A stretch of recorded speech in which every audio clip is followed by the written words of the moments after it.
Hello and welcome to News Central Television. I am Lekon Onobanjo, and here are stories making headlines beyond the continent. The news begins in the Middle East, where Iran's President Ibrahim Raisi has been laid to rest at the holy shrine of Imam Reza in his hometown of Mashhad.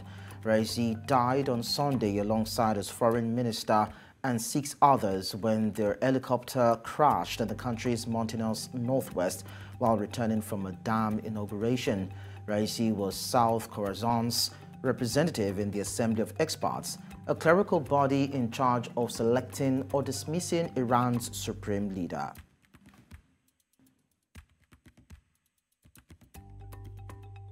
Well, before Ibrahim Raisi was laid to rest, a huge crowd gathered to bid farewell to the late president in Mashhad, his hometown, where he was laid to rest at the holy shrine of Imam Reza. Men and women who were mostly dressed in black chadors and carrying white flowers thronged the main boulevard of Mashhad, the Islamic Republic's second city in the northeast, where Raisi was born. Some held aloft placards paying tribute to Raisi as the man of the battlefield, and a large truck carrying his body drove through the sea of the mourners. Away from that now, newly sworn-in President Lai Ching-te visits Marines in the northern Taiwan as China holds drills around the self-ruled island. Fighter jets took off from a Taiwan air base on Thursday as the self-ruled island dispatched aerial and naval forces in response to China's launch of military drills, while Taipei's Coast Guard warned of China's vessels. 4 fighter jets took off at around 1 p.m. from a military air base in Hsinchu, an hour southwest of Taipei. Taipei's Ministry of Defense said around 8 p.m. it had detected 49 Chinese fighter jets and air patrol planes around Taiwan, the highest number of Chinese aircraft observed around the island in a single day so far this year. The right-wing populist Reform UK, the rebranded Brexit Party, holds a campaign launch event for the general election announced for July 4, vowing it will offer an alternative to the incumbent Conservative and opposition Labour parties. Arch-Eurosceptic Nigel Farage announced on Thursday that he will not stand in the upcoming UK general election after teasing another run for office for months. Conservative Prime Minister Rishi Sunak on Wednesday called the long-awaited election for July 4 firing the starting gun on 6 weeks of campaigning. The choice between Labour and the Conservatives is uninspiring, and only Reform Party have the radical agenda that is needed to end decline in the country. So what's our message? Well, this great country of ours, this incredible United Kingdom of England, Scotland, Wales and Northern Ireland, so much potential, so much opportunity, and yet, sadly, so badly run, so badly led, so badly governed. How come we've ended up with the highest taxes for 70 years? The highest government spending, much of it wasted, with the worst public sector outcomes for 70 years. The highest waiting lists since records began some 70 years ago. The highest national debt for some 70 years. The lowest growth decade for 70 years. You're getting the picture. And the longest recession per person for 70 years. Yes, and everybody feels worse off after 14 years of Tory failure. That's the result of incompetence and these experts, along with weak, feeble politicians who have broken Britain. Meanwhile, the leader of the UK opposition Labour Party, Keir Starmer, has urged people to vote to turn the page in a general election announced for July 4. Labour led the latest opinion polls over the incumbent Conservative government of Prime Minister Rishi Sunak, with 6 weeks of campaigning ahead of the vote. The Conservatives have been in power since 2010, first with David Cameron as Prime Minister, then Theresa May, Boris Johnson and Liz Truss, and increasingly beset by scandal and ideological infighting with hardliners. The right-winger's tumultuous time in power has been dominated by Brexit and its chaotic aftermath, as well as COVID-19 and the cost of living crisis, all of which has eaten into public support. Look, at long last, the election has been called. The time has come and the wait is over. And that means, through the power of our democracy, the voters now get to choose. The power of the vote, the power each and every one of you has to change our country, our community, and your future for the better. This election is for you, because you now have the power, the chance to end the chaos, to turn the page, and to rebuild Britain.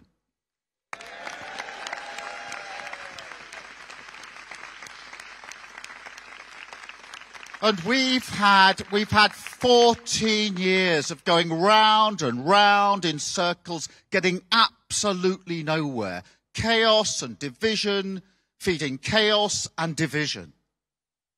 And that has a cost, a human cost. So, for a government to leave after 14 years, our country, with living standards worse than when they started, is absolutely unforgivable. And what is their plan, Rishi Sunak's plan? £46 billion of unfunded tax cuts.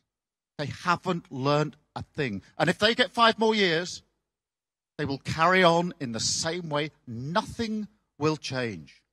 So a vote for Labour is a vote to stop the chaos.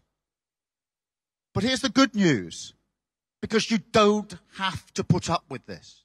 You do not have to put up with this. The power of the vote means that you can vote Labour to turn the page, to make the change that this country so desperately, desperately needs. We'll go on a short break on Beyond the Continent. More stories will come when we return. Just stay with us.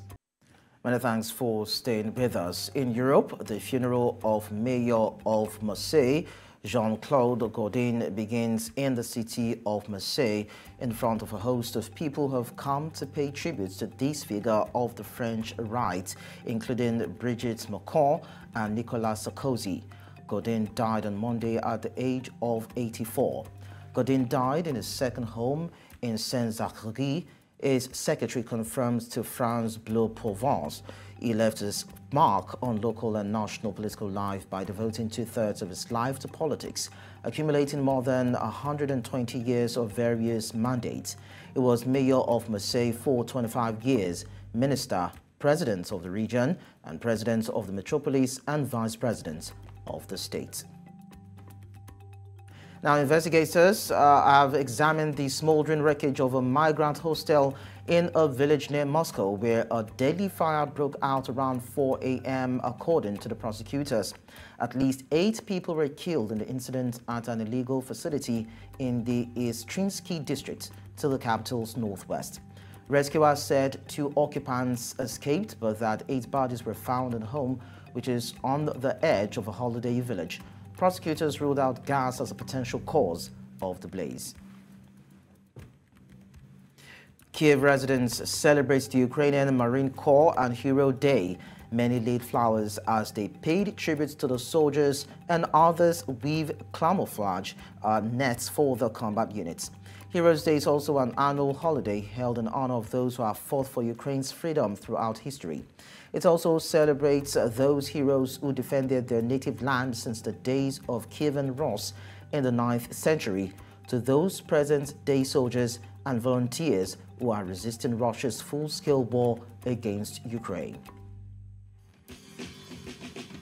Цей день важливий, бо ми можемо нагадати за наших військовополонених, ми можемо подякувати хлопцям, які нас боронять, і ми також можемо віддати шану полеглим. Ми маємо пам'ятати, якою ціною нам дається сьогоднішній день, тому що насправді ми сьогодні зібралися тут тільки завдяки тому, що вони нас захищають. And I'll tell you that Serbia's President Aleksandar Vučić on Thursday warned that if the United Nations General Assembly voted to create a Srebrenica Genocide Memorial Day, it would open old wounds and that would create complete political havoc. Serbia's government said an attempt was being made to blame all Serbs, and President Aleksandar Vučić said it would be at the United Nations to fight with all the strength and heart against the initiative. This is not about reconciliation. This is not about memories. This is something that will just open an old wound and that will create a complete political havoc, and not only in our region, but even here in this hall. In the meantime, Bosnian Serb leader Milorad Dodik has denied that the 1995 Srebrenica massacre of thousands of Muslim men and boys was a genocide. Bosnian Serb leader Milorad Dodik defiantly denied a genocide had taken place in a Bosnian city and that his administration would not recognize the United Nations resolution if passed. This comes ahead of a UN vote on whether to hold an annual international commemoration. The resolution, written by Germany and Rwanda, countries synonymous with mass killings in the 20th century, would make July 11 International Day of Remembrance of the Srebrenica genocide. Jesam dobro snimaš? Jesam ti u punom planu? Jesam. Nije bio genocid u Srebrenici. Jer to kažu mnogi autoriteti koji se bave tim. Nisam ja autoritet za to. Niti je Lagundžija autoritet za to. Niti je Bećirević autoritet za to. Autoritet su ljudi koji su čitav život svoj naučni uložili u to da znaju šta je to kvalifikacija. Pa smo ih slušali ove. To što vi njih ne slušate, a slušate ambasadore koji isto tako... We go on another short break. We'll be back with more stories. To stay with us.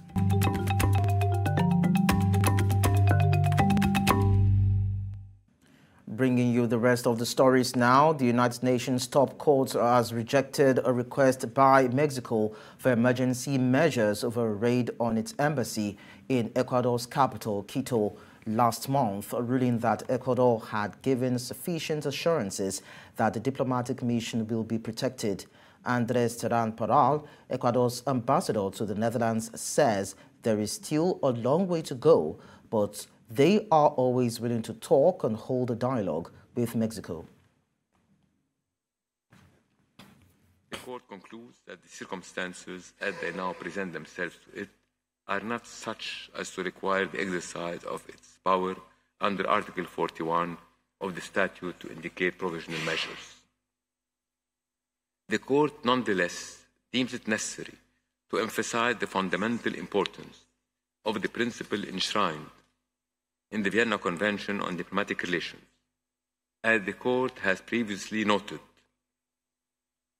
and I quote, there is no more fundamental prerequisite for the conduct of relations between states than the inviolability of diplomatic envoys and embassies. La Corte destacó, entre otras cosas, que Ecuador ha dado repetidas veces las garantías que dará protección y seguridad a las instalaciones, a las propiedades y los archivos de la Embajada de México en Quito. El Ecuador se mantiene en estas garantías y otra vez da la bienvenida a esta decisión de la Corte. Muchas gracias.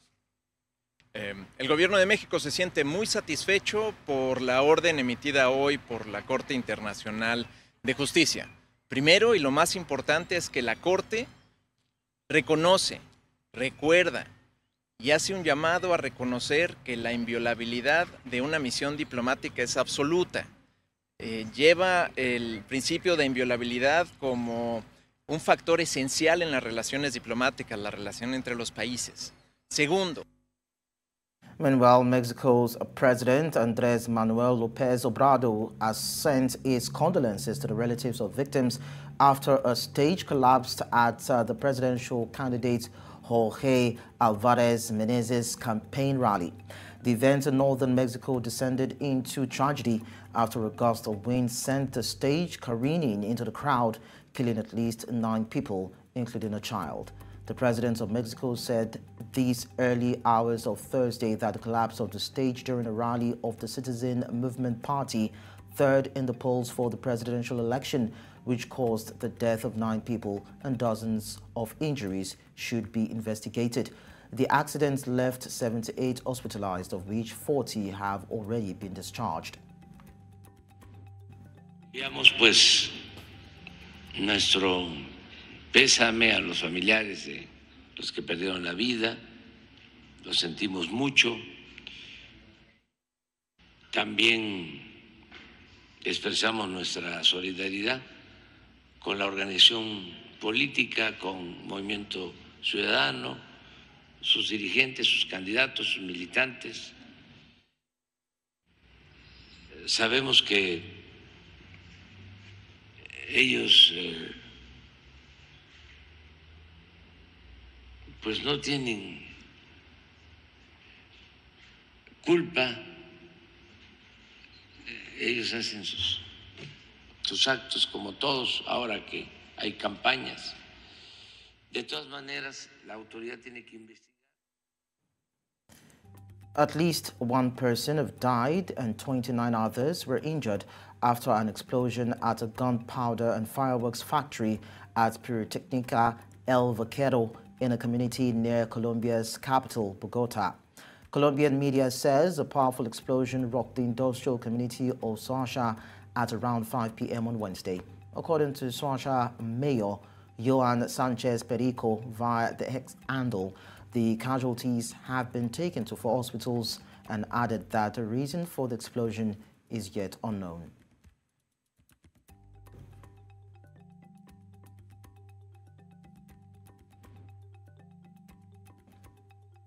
And that's all on Beyond the Continent. Don't forget to send your eyewitness report to the WhatsApp number and email on your screen.